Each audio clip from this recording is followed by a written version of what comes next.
when it comes to this game, right? A whole lot of good, a little bad, but I think the Spurs are going to be much better when a few guys come back. But before getting into any of that, big shout out to today's sponsor, as always, Sleeper. If you guys are interested at all in daily fantasy sports, please check out Sleeper. Use the promo code CLAN and you get a 100% match up to $100. Super simple. Just use the link in the description, download the app, and it's really good stuff. If you don't care about daily fantasy at all, there is a social media section on it that's really good that shows a bunch of highlights, what's going on around the league, stats, injury reports, any news, all that good stuff. So if you want to just keep up with the NBA as a whole and you're not interested in the daily fantasy sports segment at all, you can still head on over to Sleeper. Just use the promo code below. And if you support the sponsors, you support the channel. So go download that app. It'll mean a lot to me. All right, so let's go ahead and talk about this game. So there's quite a bit of positives, but also a little bit of negatives. Okay, a little bit of negatives, but I think it's going to be fixed pretty soon. Now, first and foremost, the San Antonio Spurs convincingly won another game. All of these games thus far are games the Spurs should win, right? Should win on paper, but we know that the games last season, it was some that we thought we could have won, and yeah, it just didn't happen, right? But so far, the San Antonio Spurs are undefeated throughout the preseason and the beginning of this season. We are tied with the Thunder, which the Thunder were really close to losing their game today. So we were tied with the Thunder. We're tied with the Thunder now, top of the West. Super early, right? Things are going to shift. The Spurs are going to go on maybe a few losing streaks here and there, and probably not long losing streaks, but yeah. But thus far, the Spurs have won the games they definitely should have won. And I would even argue convincingly so. I think the next game against the Heat is going to be a larger test, especially since you saw how we looked against them during the preseason. End up winning the game, obviously, but they're a little tougher. They're going to be a little tougher. Okay, so that'll be a nice matchup for us, for us to really see how much grit do we really have. So I guess I should just go ahead and start with the negatives, right? Because there's a lot of positives. I'll just start with some of the negatives. So first and foremost, I think we should just be honest here. I mean, very honest. I know I saw a few people in the chat kind of talking about it already, but like, Steph Castle is not a point guard. He's just not a point. Like, when you have to put the ball in his hands and allow him to just run an offense all game, it's rough, y'all. It's rough. Now, he's super young, right? This isn't one of those matters where like we need to get onto him or we need to worry or nothing like that. I think it just comes down to he's not a primary point guard, and he wasn't in college either. So it shouldn't really come to a shocker to anyone. The only time I have an issue, which it really seemed like Mitch Johnson knows this, right? The only issue that I have is when Steph Castle and Dylan Harper is on the court together and Dylan Harper isn't the primary like ball handler. Like, that's the one thing that bothers me. But it seems like Mitch Johnson down the stretch, he saw Steph Castle struggling, and he was like, all right, I'm gonna put in Dylan Harper. At first I thought he was subbing out Castle, which I didn't think would have been a great idea just from Castle's defense, but he didn't do that. He made sure that they played together, and then things slowed down a little bit. We did go on a run prior to that, but Steph Castle made two huge mistakes. We got it together for a couple plays, and then there was a timeout from the Raptors, and then he said, all right, Dylan Harper, go ahead and go in there. Him and Champagnie. But yeah, that was a really good look for Dylan Harper. It showed that our coach really does believe in him. But he is a true point guard. And what do I mean by that is Steph Castle's decision making, sometimes he's a little hesitant, right? He just doesn't have that. Yeah, he just isn't a point guard. That's fine. Right, exactly, Tane. He's just not a point guard. He's more of a combo guard. But it seemed like a lot of his decision-making was a little slow, especially when you compare it to Dylan Harper, right? Like, last season, didn't really have much to compare him to. De'Aaron Fox came for a very short period of time. Chris Paul is far out of his prime. So just putting Steph Castle on a microscope, it was like, oh, man, he is killing it right now, right? Rookie of the year, everything is great. But he's at the end of the day, he's not a point guard. He's a high basketball IQ player, but I think some of his decision making is it takes a screw or two. Like, it takes a while before he makes the decision. Whereas Dylan Harper is like on the dot, right there, really quick, and it's just a beautiful sight to see.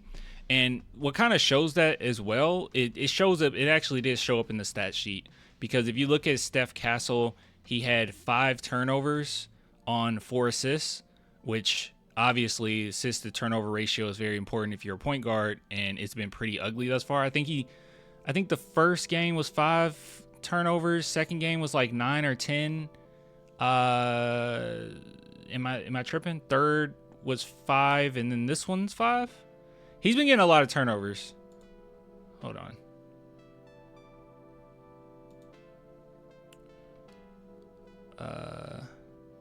Yeah. Oh, it was 10. It was 10. I thought it might have been 9. It was 10 turnovers. But he made some really clutch plays here and there. But yeah, that's just not gonna. It's just not gonna fly, right? On a brighter note, this game he's 33%. The game prior he was almost 38%. So not too bad. For the season so far, 30%. Not great, but he had a couple good stretches last couple games. But anyways, so I'm not saying all that to say Steph Castle's a bad player or nothing. I think he's a really good player. I know that his ceiling, and we talked about this before, could be a star, but him getting there, I have no idea. Nor does it really matter, right? We have Dylan Harper. Like, Dylan Harper's really good. So that's one thing that it doesn't worry me, because actually the addition of Fox if Fox coming back is gonna like fix that problem like instantly. But I think it's something to take note of. And if Steph Castle's out there with Dylan Harper, I don't think Castle should be the primary ball handler. Maybe on occasion, but that just, I don't know. It just really depends, right? So with that being said, another negative is it seemed as if the Spurs let it get away from them a little bit in the second half. It felt like we took our foot off the gas just a little bit, but not necessarily. I think the Toronto Raptors got really close, and then the Spurs went on a little run here in the fourth. So things look really pretty. But yeah, that worries me a little bit, because when you go into games and you're as aggressive, because they were very aggressive at the beginning of this game, and you give yourself a little bit of a lead and you go all out, in the second half, you got to keep that intensity up. And sometimes it seems like it can slip from them a little bit. You start making a few mistakes, and then, some of that happens. But I really do think a big part of that is not having a point guard. Like, if Steph Castle is the main ball handler, that's an issue. And that's usually when things start to look kind of ugly, especially when the games shift. Because as you guys know, in the fourth quarter, the game shifts a little bit, right? It becomes tighter, it becomes tougher. Each bucket, matters more and more. And yeah, Castle just isn't a point guard, and that's okay. Castle will more than likely be another Marcus Smart, but bigger. When you're talking about that type of role, yeah, something like that. Yeah, something like that, right? And that's fine. That's fine. It's not the biggest deal in the world. But we desperately need Fox to keep the intensity, keep the pace, and most importantly, keep things under control. I think that it's pretty apparent. I mean, I'll be very shocked if when Fox comes back that Castle isn't out of the starting lineup. As you guys know, Devin Vassell has been really great. And the reason why, and we talked about it before, but the reason why Devin Vassell looks really good is because when you put him in a position where he can be the third or fourth option, he's very valuable. He amplifies the team, right? When he doesn't have to be the second guy next to Wemby all the time, he looks much better. He's just not a second option. When you have somebody like Dylan Harper, who we give him the ball and say, go make something happen, it looks beautiful, right? It looks beautiful. With Devin Vassell, you don't have to do that. You don't have to do that if he's the third or fourth option. And a lot of Devin Vassell's shots as well hasn't even been a ton of him creating for himself, which he's very capable of doing it, but it's been a lot of good looks from Wembanyama getting double and from people finding him on the court. Like, he's just better than that. I think he's better like that. I think of back during the play-in with DeJounte Murray, where DeJounte sucked in that game, but he kept finding Devin Vassell, right? And Devin was just on fire. Like, that's the type of person he should be. Clan quiet about my boy Barnes. Barnes found his stroke this game. Like, he definitely found his stroke this game, so that's really good. I mean, I stay true to what I said though. Is if his shot isn't going, like, there's nothing there, right? But this game, his stroke was going. That's good. I don't think I'll come off of my take that maybe he should be out of the starting lineup. Like, I think I'm still content with that take. But with that being said, you know, it is what it is. Another negative, which isn't even really a negative, because like I said, this will be fixed too.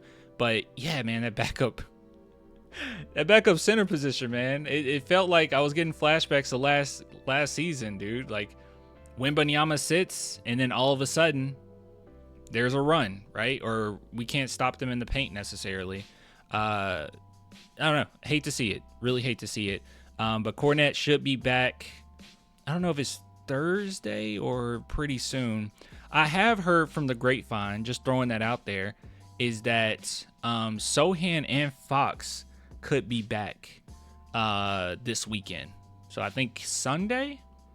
That's what I'm hearing. We'll see. We'll see what happens. I heard that from the grapevine. We'll see. But overall, we really need those backup bigs. And Olynyk could be back next game. Yeah, and Olynyk could be back next game. So we're going to be really good when we have actual, like, backup big man. We need more big man depth, which we have. It's just they haven't been able to be on the court yet. So Sohan coming back, Kornet coming back, Olynyk coming back, or Olynyk playing for the first time, actually, is going to help us tremendously, I think. Like, absolutely tremendously. So right now, what I'm thinking, guys, or how I'm feeling, and more than likely what it'll do, see, the fan part of me, or the part of me that just loves Dylan Harper, says he starts, or he should start. But what's more than likely going to happen is it's going to be Fox, Devin Vassell, Champagnie, Sohan, and Wemby. I don't know if Sohan will start right off the bat because of the injury, but we'll see. I'm assuming, though, that's what it'll end up coming down to.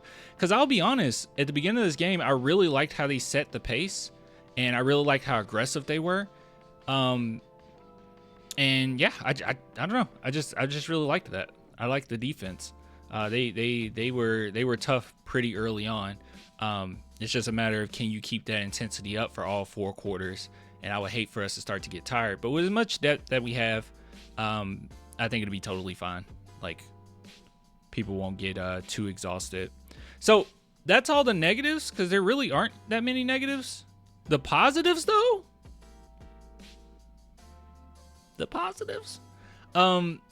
First and foremost, that fan section that Wembanyama got together has been working significantly well. I want our guy to go viral here, man. I tried to post it on all social medias because I was like, I need you to go viral, bro. I need you to go viral. I need people to see this guy. Look at him. This got to be a super chat. I got to save this and make this a super chat. Oh my God. Look at this. They were awesome, by the way. They were really bringing the energy. Every single time that they cut to that fan section, it was so much fun. You love it so much. This is great.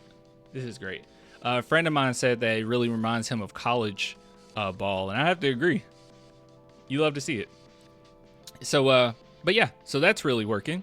But another positive is Wembanyama was perfect in this game. Like, I have no complaints from Wemby. I mean, I didn't really have that much last game, but we end up finding out with the French translation that Wemby was actually quite tired during that last game, which is insane because he had 31 points, like 15 rebounds, 6 blocks, and 3 steals, and he was tired. He didn't get good sleep. But this is what Wemby looks like when he gets good sleep, right? Basically perfect from the field, 10 for 10 from the free throw line, 15 rebounds, a block, a steal, 4 assists. And this probably scares you. You're like, wait, if you didn't watch the game, you're probably, wait, he only had 1 block?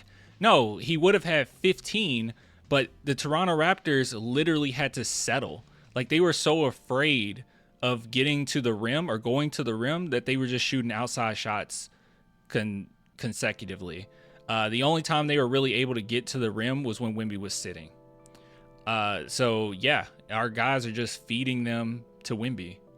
It's a beautiful thing to see. It's very funny. But yeah, they literally was, and they would turn the ball over as well, like trying to avoid Wemby. Like even if it wasn't a steal from Wemby himself, they would turn the ball over because Wemby was there. It was ridiculous, absolutely ridiculous. So you love to see it. You love to see it. So Wemby was phenomenal, basically perfect. No complaints here. 4 turnovers. I don't know. I'll be honest with you guys. I don't remember them. And one thing I really like too is it was timely, right? Like he was 7 for 8, but 2 of his shots were huge in the fourth quarter. So Wemby is really good. It just he does not care about the stats, right? That will be the one thing that holds him back from being an MVP is the stats. He does not care about the stats. He gets the vibe of what's going on in the game, where he can impact, and then when the team needs him, he'll score. But if everyone else is scoring, he's content as well. So he doesn't really care. And it kind of showed in this game that this superstar, I mean, Castle did Castle call him this? Yeah, Castle called him the best player in the NBA. According to Castle, the best player in the NBA only took 8 shots today. Like, he did not care. He's like, hey, if we're winning, we're winning. And when it was time for him to be aggressive, he got aggressive. So you just love to see it. Jakob did not know what to do with him, by the way. That was very funny. It was just a beautiful sight to see. I already talked about Devin Vassell. He was good. Steph Castle, he's good. He just isn't a point guard, right? Like, that's the main thing. He's just not a point guard. Harrison Barnes found his stroke. Julian Champagny was fine. Let's see. Oh, I'll say this. Keldon is good. Keldon's been good. I know, like, you see the negative too or whatever, but no, Keldon's been good. He's been really good. I think he's been playing his role very well. He's looking as if he fits. It's really nice because the Spurs aren't really in a situation where they like are forced to play him in certain scenarios regardless, like, because they would have to finish before. They would just have to finish games with Keldon no matter what. I don't think that he's good. I just don't think Keldon's a great finisher, just to be honest with you. But in spurts, when you just need a little bit of energy, or just tell him, hey, constantly bring the pressure, or he doesn't have to have the ball in his hands to create for himself or other people, he's really good. He's really good. So Keldon has been, in my opinion, even if the analytics wasn't to show it, I think he's been a net positive. I'm just going to go away from analytics on this one. I think he's been a net positive for the team, and he's actually been helping and impacting women, right? Women? Winning. He's probably impacting women too, but winning. So he's been really great. So yeah, I really like Keldon so far. I think he's been really good. It's been a few occasions, right, there I got onto him, but it would be really nitpicky at this point to get on to Keldon. Like, he's been fine. Even if the Spurs would have lost this game, it wouldn't have made a difference on how I felt about Keldon so far. Keldon's aggressiveness is awesome. He's like a bull. He's always been like that. But it's always needed to be managed, and it always needed to be one of those things where, you know, he doesn't have to have the ball in his hands all the time. But also, defensively, I thought he's been okay. I don't think he's been like a great defender. I don't think he'll ever be a great defender, but I think he's been pretty okay. Like, defensively, he hasn't been that bad. Literally over the course of the last 3 games, I can count like twice where I was like, that was really bad. But other than that, like, he's okay. KJ still get lost on defense sometimes, but acceptable. He's been better player. Well, that's the thing. Like, especially when he's surrounded around so many other defenders, and you don't have to play him. I mean, I know he played 24 minutes, but you don't have to, right? Because you have enough depth not to. And especially when guys start to come back, you could really pick and choose when you want Keldon to be in there. And it makes him more of a weapon when you can just kind of use him when you need him, right? I feel like last few seasons, Keldon's had to play because we didn't have the depth to make it happen. And he's undoubtedly the better player in that position that he's been in. So, but yeah, overall, Keldon was really good. I think Keldon was really good. Carter Bryant was good as well. It was nice to see him have a 3 go down. Actually, has he hit a 3? Has he hit a 3 this?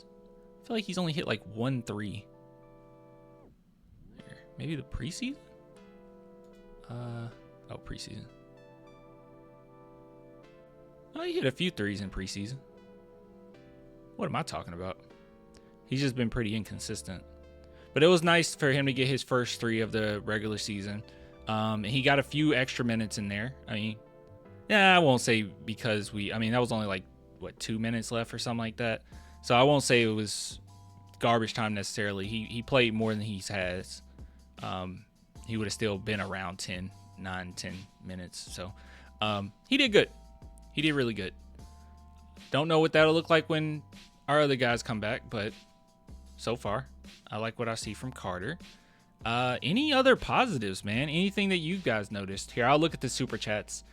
Thomas says, by the end of the season, whole arena going to be chanting with jackals, ole, ole, ole. I have no idea. Jackals.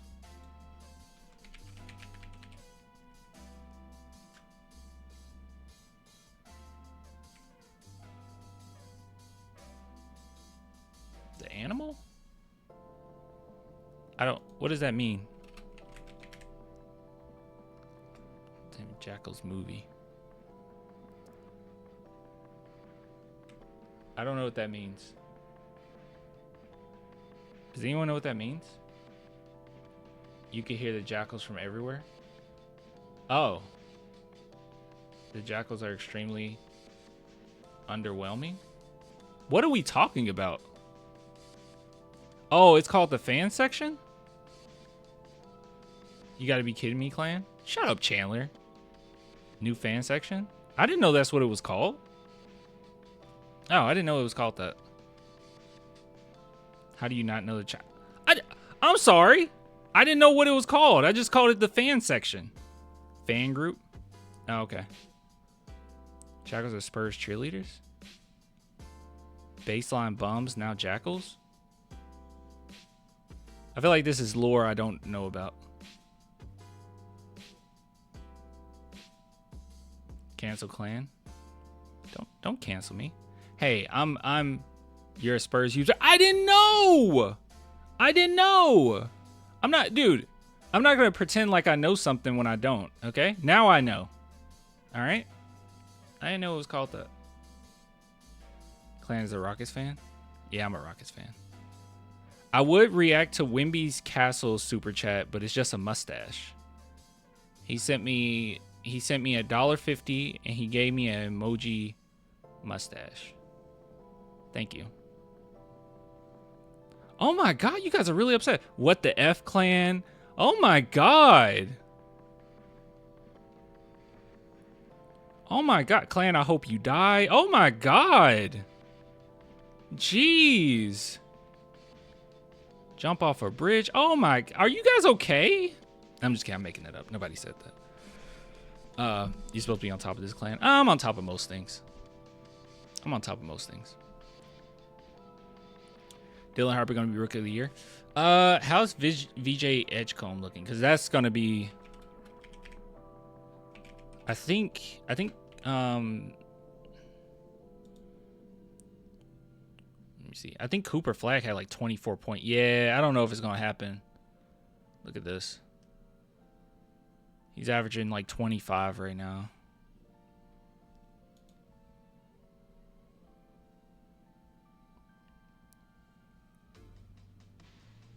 Why is it only 2 games? Are they on right now or something? No, they're not on right now. Why is it only 2 games?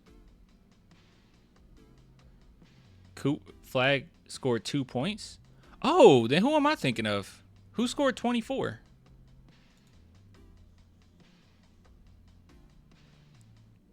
Hold on. I don't know what just happened. He got off. Oh, here you go.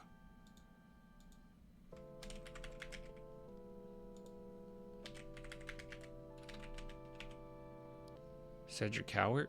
Oh, really?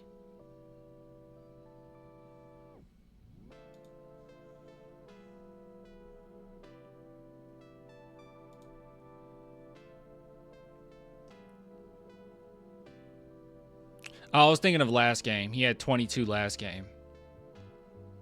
That's right. He had 22 last game.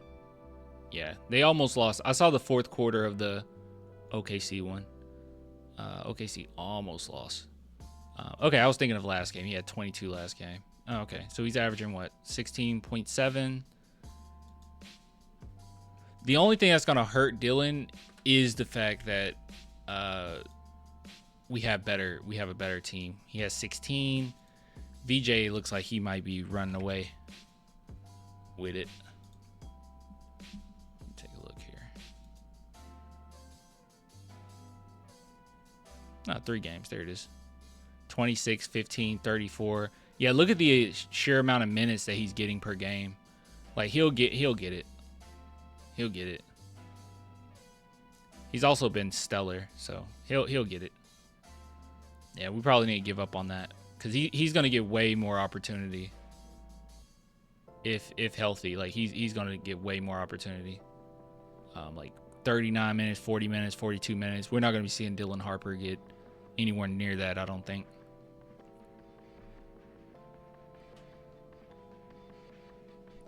'76ers haven't played a good team yet, though, off a 3-game sample size. Well, I'm just assuming that he continued to get these types of minutes, not necessarily who they play. To be fair, our matchups haven't been like crazy either. Like the Raptors 1-3. Let's see, actually.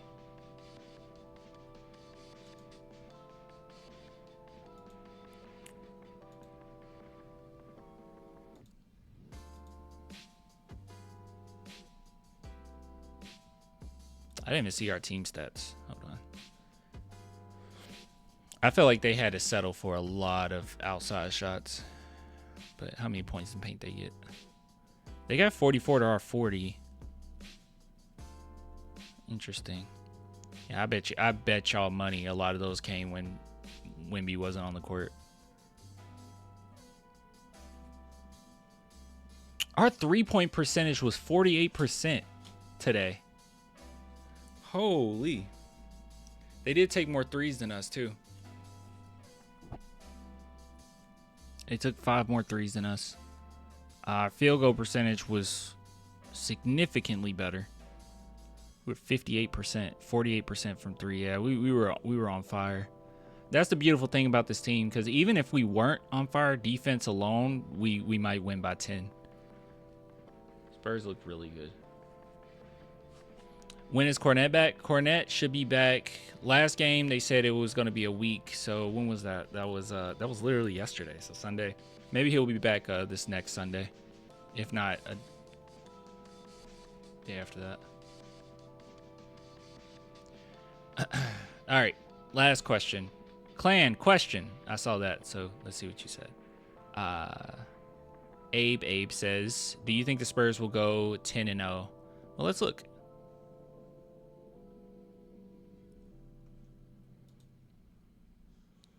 Let's take a look. Let's take a looky here. So we're at 4. So we need 6. 1, 2, 3, 4, 5, 6. Okay. Miami's going to be a really tough one. I think we can take care of Phoenix. I feel like we can take care of the Lakers. Especially, well, I don't know what's happening. Do you guys know when Luka will be back?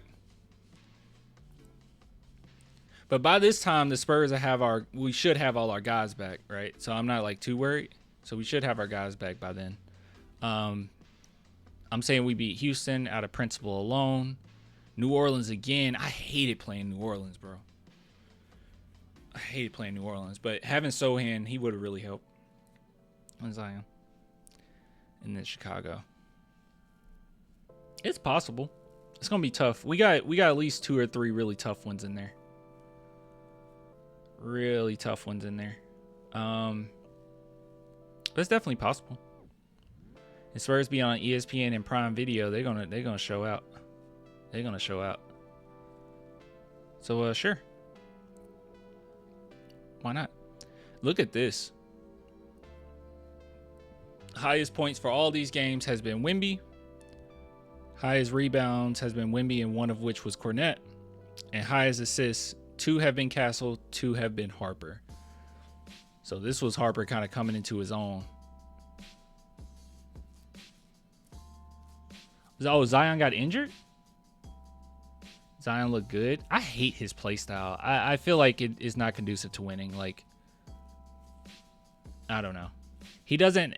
It's like I remember he got all those LeBron comparisons, but he doesn't have the passing vision of LeBron. He doesn't have the ball handling of LeBron, and he doesn't have the defense that LeBron had. Like, he's not anywhere near LeBron.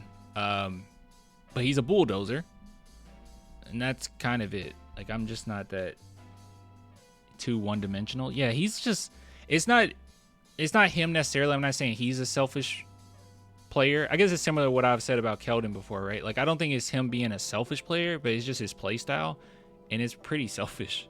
Like, he's so athletic and so good at doing what he does that people put him in the star category, and like he's their best player, and you roll with it, right? But like at the end of the day, the way that he plays is not a good way of winning.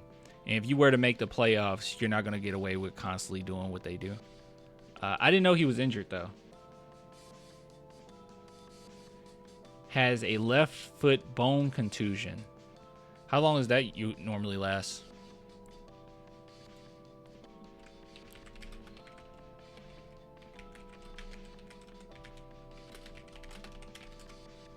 Miami is very winnable. Of course it's winnable. It's just I just saw how we played against them in preseason, which was pretty tough. It was pretty tough. A bone contusion in the NBA can have a recovery time anywhere from a few weeks to several months, depending on the severity and location. Minor contusions might heal in 4 to 6 weeks. So, best case scenario, I think you're right. We won't be seeing Zion. Yeah, we won't be seeing Zion. Like 4 weeks, like.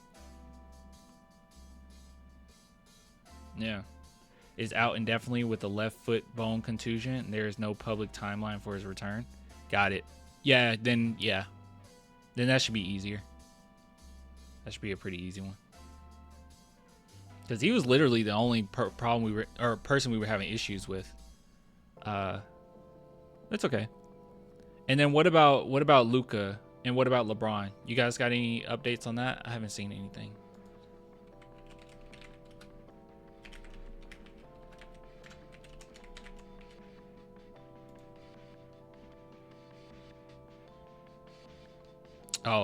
Okay. So Luka is out for 1 week, so we'll see Luka.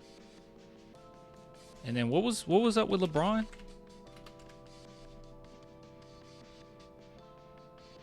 All right, we got positive LeBron injury update. Doncic missed a week. James, on the other hand, has not played this season and missed the entire preseason. He'll be rusty. For the Lakers, this means getting him in practice as soon as possible. I'm told that we're still in the range of about 3 more weeks before he will be targeting a return sometime in mid-November. So, yeah, so we won't see LeBron. We'll probably see Luka, won't see LeBron. So, actually, yeah, dude. I think 10 wins, or being 10-0 is definitely doable. The tough ones are going to be Houston. I think Miami would be tough. I think Houston for the matchup. Houston would be tough. But yeah. Okay. I didn't know that. And a lower left leg contusion. Expect to miss at least a week. And Luka might be a little banged up too. Spurs are going to start off pretty strong. I'll say things get a little tougher, but honestly, guys, looking around the league, there's nobody I wouldn't be fearful of anybody, but there's nobody that I look at and I'm just like, oh man, we're not going to take that, you know? Like, I don't feel like that way with any of these. I'm really excited for this Thunder one, this back-to-back Thunder one on Christmas. That'd be really cool. That'd be a really tough one, but prior to that, there's not too many games where I'm like fearful of anything. Like the Spurs have I keep saying this, we have so much depth, but our defense alone makes it really difficult on teams. And we can hit you with so many different angles. Like, this genuinely is a special team. This roster is really sick. This is a sick roster that the Spurs have right now. Brian Wright is incredible with what he did. And I'm glad that I and quite a few of you other guys have been giving him the flowers before, or right when the rebuild was starting. Because I was like, okay, I mean, I knew he was good before, but right when he made that trade to DeJounte Murray and got all those picks for a player that was not deserving of that, just to be honest. And when we made that deal, I was like, dude, we got way more than we were supposed to. I knew that he was the real deal. But I mean, some people actually was delusional enough to think that like DeJounte was worth that. Anyways, really good stuff. Oh, also, last thing with this segment, we stayed on this longer than we normally do, but really great news. Really, really great news. The Atlanta Hawks are losing and losing big time, guys. Atlanta Hawks just lost to the Bulls. So that's a really beautiful sight to see. If you don't know, we get their pick for 2026. We can switch with them, which we will be switching with the Atlanta Hawks. Let's be honest. So yeah, Spurs is set.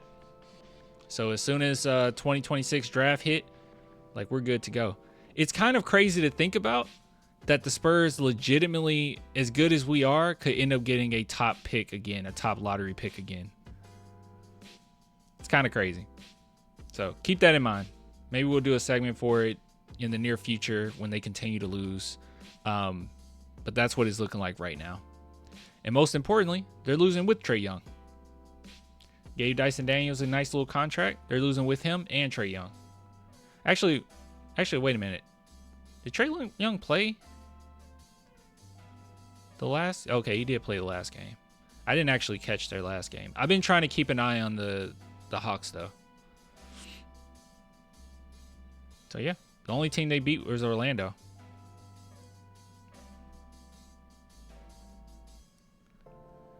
They're a good team. They just need to figure it out, acclimate. Well, hopefully they lose enough and they start to figure it out like mid-season. And then by that point, everyone else in the East has figured it out. We need them to continue to lose. I saw a post earlier and they were like, if you're scared of the Spurs, then you're an Atlanta Hawks fan for the season. I love Buzelis too, guys. I really wanted Buzelis. Could you imagine him at that 3 spot? I really wanted Buzelis. But it's okay. It worked out. It worked out because, I mean, we got Fox. You know? Who knows? Maybe we don't get Fox if it weren't for being able to have that pick. It's an unprotected pick. I agree with you when it comes to Jeremy Sohan. Some Spurs fans don't seem to see his value, but thank you for sharing your take on the Spurs. Good night. Good night, man. Yeah, people just don't understand Sohan. Like, the funny thing about it is I've seen so many people say, like, it kills the spacing. First off, last season, what spacing? What spacing are we killing? and number two, all the praise that Keldon has been getting is the exact position that Sohan will be in. Like, the way that Keldon has been playing, that's going to be somewhat Sohan's role, but no one's complaining about Keldon, right? And it's basically the same role. So don't quite understand that. But Sohan's really good. And also, if you look at the analytics and you say, like, okay, are we better when Sohan's off the floor? No, it's basically a net neutral, especially last season. Whether he's on or off, it was pretty a net neutral as far as net rating and everything.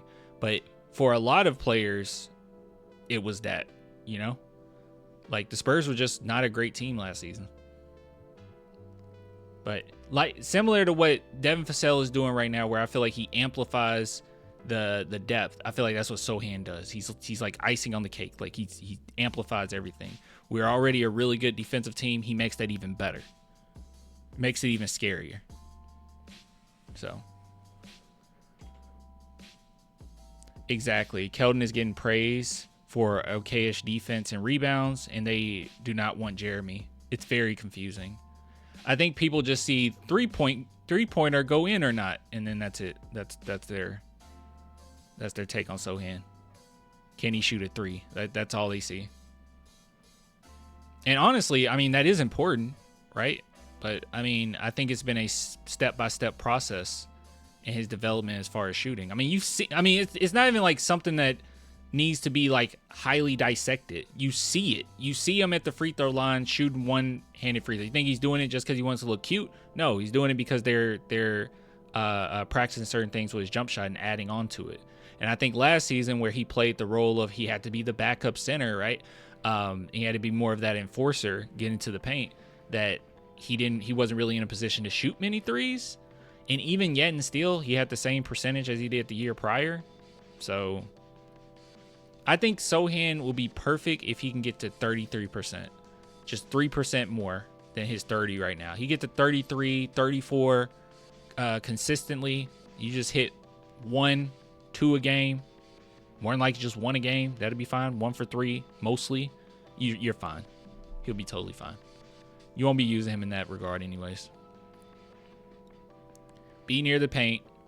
And come out to the 3-point line every now and then. Just what Keldon's doing. Like, Keldon's not out here like shooting 53s, you know. He'll show his worth when he gets back. He's our second best defender. Yeah, we're missing our second best defender. We're missing a backup power forward. We're missing a backup center. We're missing a star point guard. Like, Spurs are going to be so nasty. They're winning right now convincingly. Just imagine. Elite roller too. Yeah, he is. Pick and roll with Wemby and Sohan. Yeah, it's good. Anyways, Cornette is our second best defender, not Jeremy. That's silly. Don't be silly. Don't be a silly goose. Okay. I won't go through this again. We looked through so many analytics showing like top defenders in the NBA, and Jeremy Sohan is continuously on there, consistently on there. Like he's better. He's a better defender. Cornette is really good though. Cornette is a better rim protector as a center, but like overall, Sohan's more versatile and he's just a better defender. Yeah. They had Sohan guarding. I mean, we don't have another player that can guard guard a LeBron and then go out there and guard a Dame Lillard. You know, like we don't have anybody that can do that.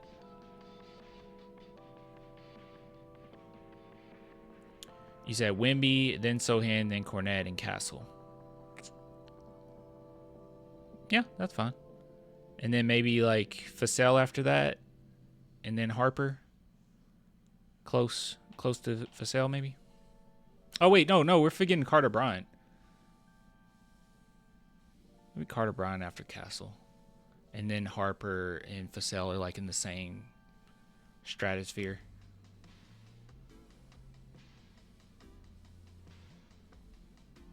So he can guard Cooper for sure. He can guard a lot of people. Luka, he can guard all these guys.